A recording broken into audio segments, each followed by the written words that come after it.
Public opinion warfare, psychological warfare, and information warfare are all terms that describe the same overreaching strategy that the 50 Cent Army represents. The attempt to influence online discourse and perception.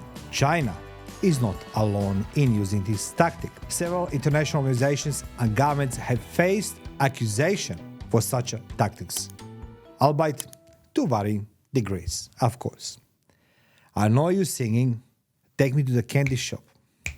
To yourself, I'm immediately thinking about who else? Of American rapper 50 Cent. Don't you stop, keep going till you hit the spot. Whoa. I'll take you to the candy shop. It is the year of the dragon, thanks to Chinese calendar. But you know already that Nutella is the best. And while I adore music and candy, this is a story about much more essential things. I believe Generation Z understands trolling, but for those of us who are older, like myself, 50 years old, please allow me to define the phrase, and especially in relation to social media. That being said, before we start, I'd like to introduce myself to those who don't know me. My name is Bekes, and I would like to welcome you all to my podcast, Live the Battlefield. Needless to say as well, I am the Guinness World Record holder for longest continuous audio broadcast, over 55 hours and 25 minutes, according to my memory. It is 55 hours and 25 minutes. As well, I spent 1,800 consecutive combat days in war in ex-Yugoslavia, where I'm coming from. As well, in my professional career, which involves investigations, interrogation of high-position organized crime figures, traitors, spies, and as well, I used to be work in diplomatic intelligence sector. On top of that, I'd like to introduce you to something what I wrote. I'm the bestseller book author, and some of the books today I'm gonna just slightly introduce you to, so you can see what is my credibility and authority, where it is coming from for this episode. So, some of the books I wrote, I apologize with Professor Clive Smallman. It's crime investigative and interviewing techniques. I done the cooperative format and the whistleblower management plan. I wrote a book about cooperative business intelligence, people stealing the secrets, which is normal in today's world, was always normal, but a little bit more historical data and how it's done, how to utilize information, spies, social media, social engineering, and as well, I have something which is very important in today's DNA age, and this is relating to this episode today, about army called 50 Cents, importance of establishing identity. Why is that there? Well, today we're going to talk about how social media intelligence works. I know you heard the terminology, social media intelligence. Now, I want to introduce you in this episode how government sponsored disinformation and misinformation and professional trolls infiltrating your daily life, creating the opinions and more. And most importantly, let's go start with the terminology and defining who are the trolls. We can hear every single day about trolling online. And the term trolls derives from a phishing strategy. That's correct. Phishing strategy used by the cyber thieves to identify victims and referring to those who use their freedom of expression online. So today we're talking about social media, online presence. Trolling is deliberate upsetting of others through online posts or comments. And we can see this in happening kids in the school today when somebody deliberately and purposely says something on social media just to harm somebody. As well, trolling refers to the act of purposely insulting someone by making a disparaging remark online.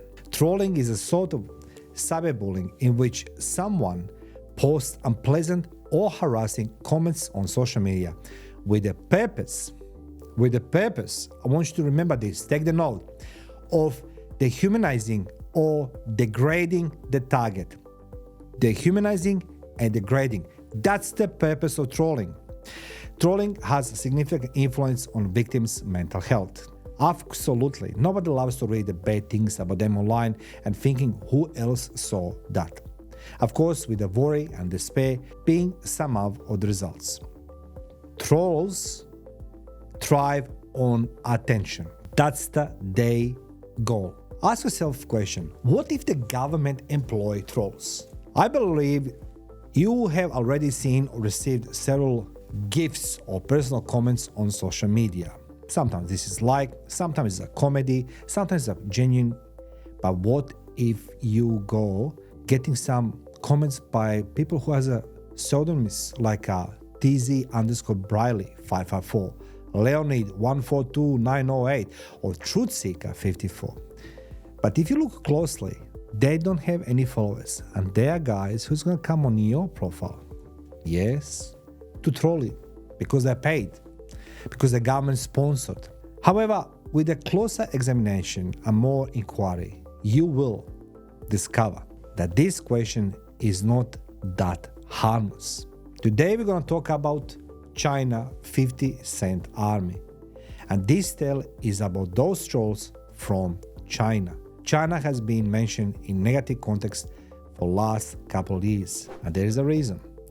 Internet trolls from China are a more powerful force than the most people realize, and they continue to play an important role in the CCP aim of acquiring influence in global discourse. Why I say they're very, very powerful force? Now, on one hand, you have the 50-cent army, so-called, or the group of the people employed by the government, whether they contractors. So government always going to say, no, we don't know nothing about them. Of course they know. They are sponsoring them. And they are out of the reach of any law enforcement agency. Imagine you sitting behind the desk as a true little sadist, and then you are troll people and destroying their lives or do whatever it is under the pretext of patriotism, nationalism, and you are protected. That makes them very powerful. Now, let's talk about 50-cent army. Who they are? The 50-cent army is a group of state-sponsored internet pundits believed to number between 500,000 to 2 million. Imagine 2 million people behind the screen.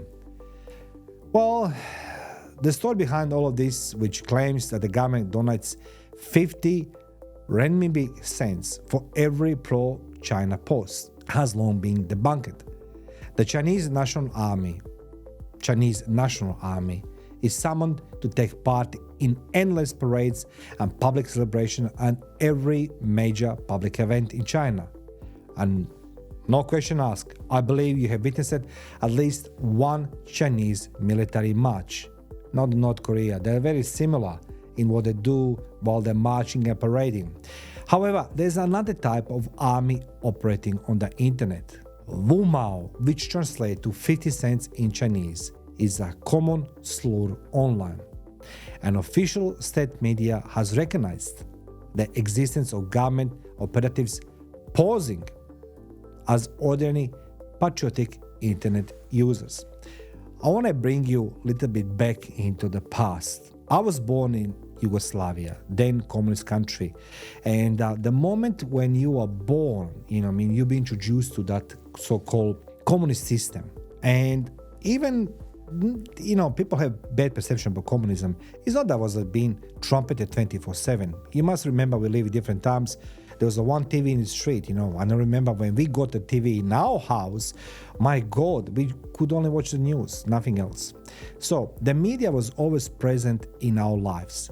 But if there was no media, there was a school. In school, you was learning all these sacrifices that done the young communists and the patriots in the name of the socialism and communism against Germans, Italians, Second World War, and the list goes on. And why we, younger generation, need to give our part into existence of Yugoslavia. Now, in China, that's as well exists. Not everybody, he will become or she will become the professional soldier who will parade or fight in a kinetic warfare, which means, you're shooting at somebody shoots on you, kinetic warfare. Some of them, they're very patriotically motivated.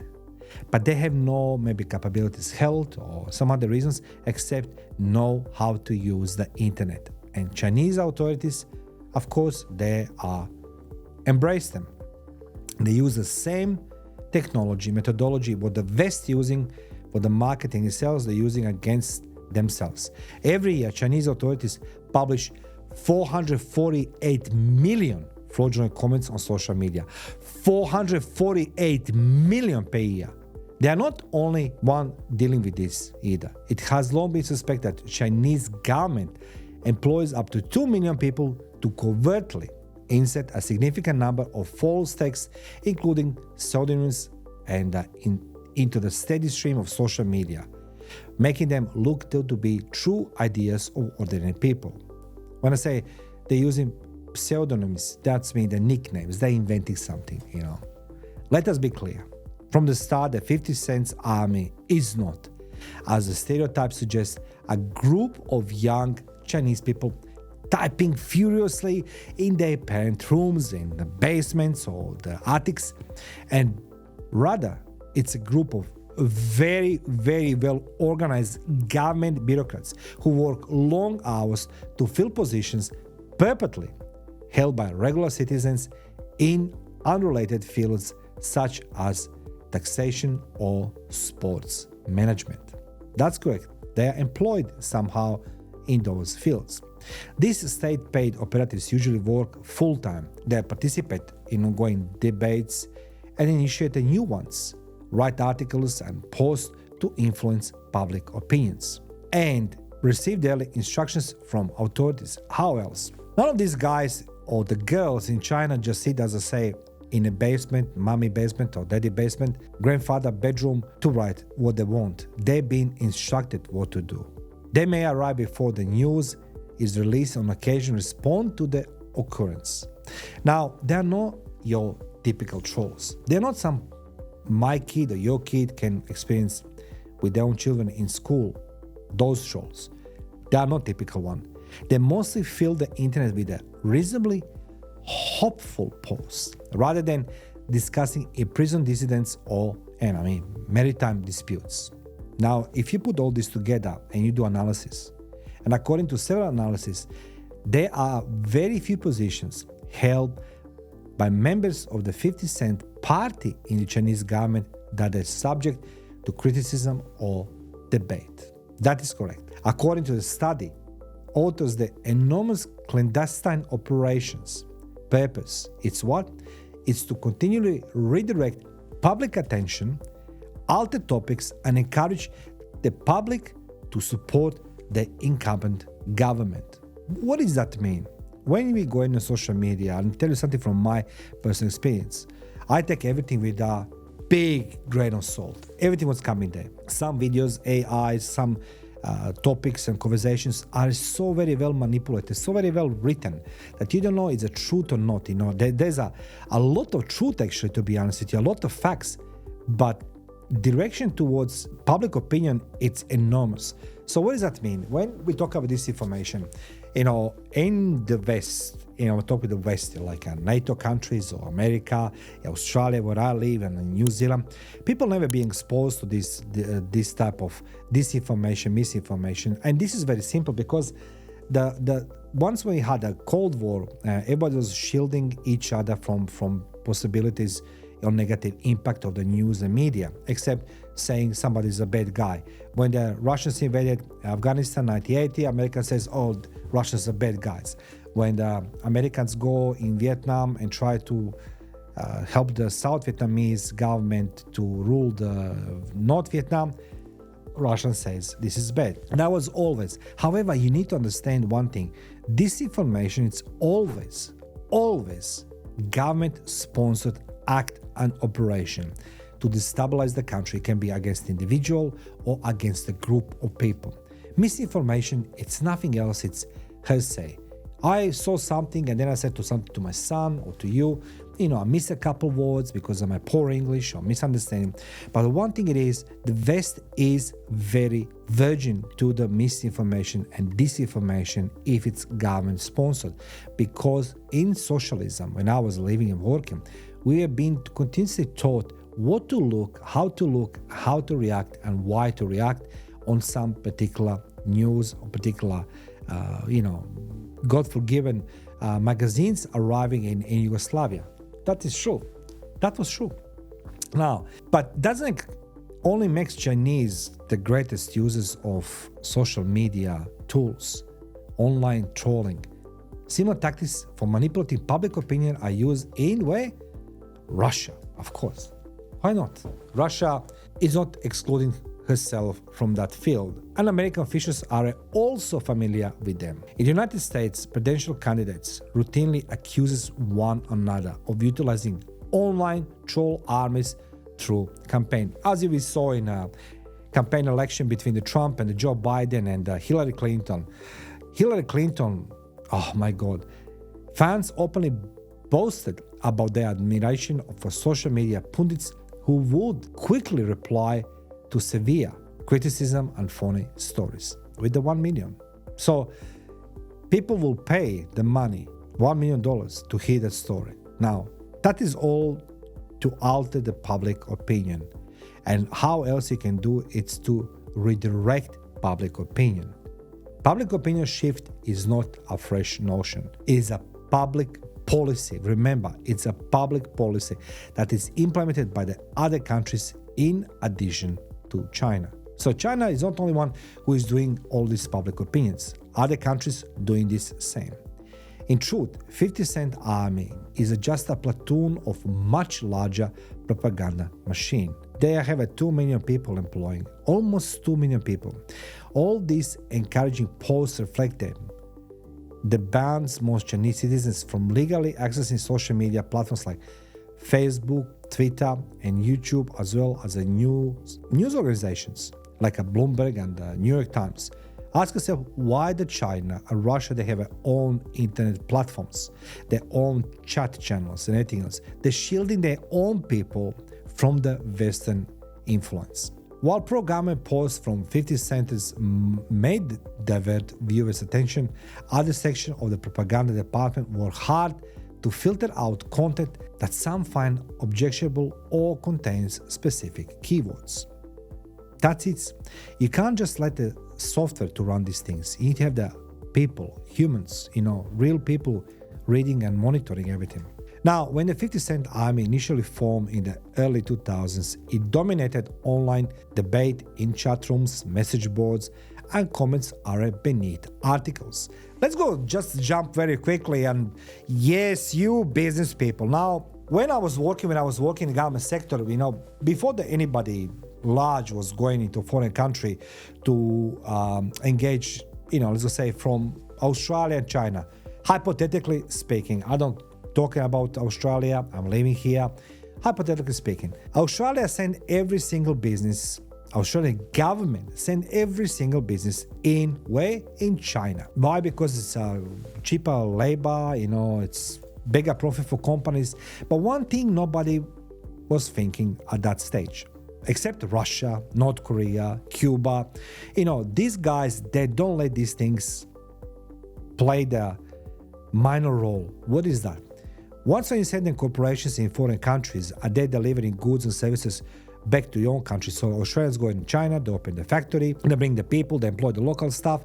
Communications must flow between the China and Australia. It's very simple. Australia is an island. And I do remember when I was coming in Australia in 98, my boss, then head of content intelligence, told me, Mario, Australia, it's an island. Government controls everything, what's come in, what comes out. Is that true or not? Absolutely it is. However, when we talk about businesses, they don't have those logistics as a government intelligence agencies to protect their communications. Except you're a politician. In Australia, you can go in foreign country as a politician and unbelievable. Now, speaking about this, so when the business goes from Australia, hypothetically speaking, to China, they open the facilities, they start working, communications are flowing. Guess who is controlling this? Well, the country where you are. In this case, Chinese. And they get your information, which is not altered information, but the pure raw information, pure intelligence.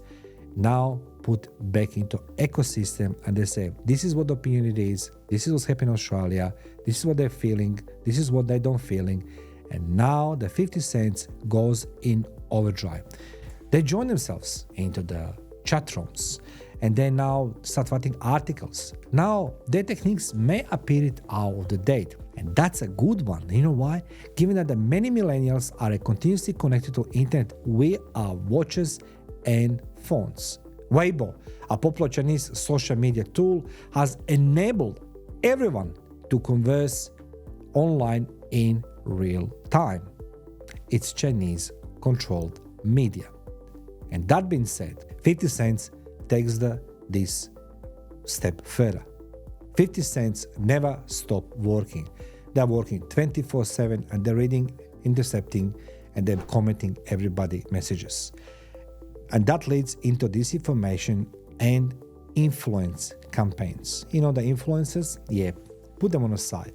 Currently, the bulk of observers regard the 50 cents army as an oddity to on the Chinese internet, more entertaining than useful. However, the Chinese Communist Party continues to aggressively spread on foreign propaganda networks. It poses a severe threat to global political stability. Absolutely it does. So they're interfering now on economic security and personal safety.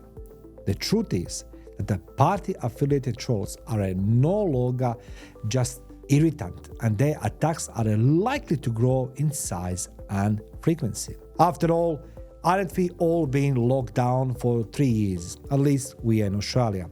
And all our eyes and ears to the world were through the window of computer or the mobile phone. Understanding their size, strategy and goals will be critical to creating a successful response on the Chinese Communist Party expands its public opinion campaigns to encompass overseas audiences. One thing that Chinese are very good, which you can disregard, you can talk whatever you want. China sending thousands of new students, and of course they are verifying those things. You can, if you like to know how to verify the source information, validity information, this is in my book, Competitive Business Intelligence, or you can do this in corporate and workplace investigations. So go on my website, mariobekes.com.au, and you can order if you like a one. I'll give you for free, so you have it on a record. You need to verify validity information and source information. So whatever Chinese put into the ecosystem of another country, which means, as we say in Australia, they will send the students. Not all students are just a study. Some of those students are there to monitor and report back to say how successful or not successful they are. First, contrary to popular thought, the Chinese Communist Party is significantly more involved in shaping Chinese public opinion online. Chinese Communist Party has assembled an army of over 20 million part-time network. 20 million part-time network civilization volunteers, as well as 2 million paid commentators. That's the army with the objective of amplifying content that supports its rule.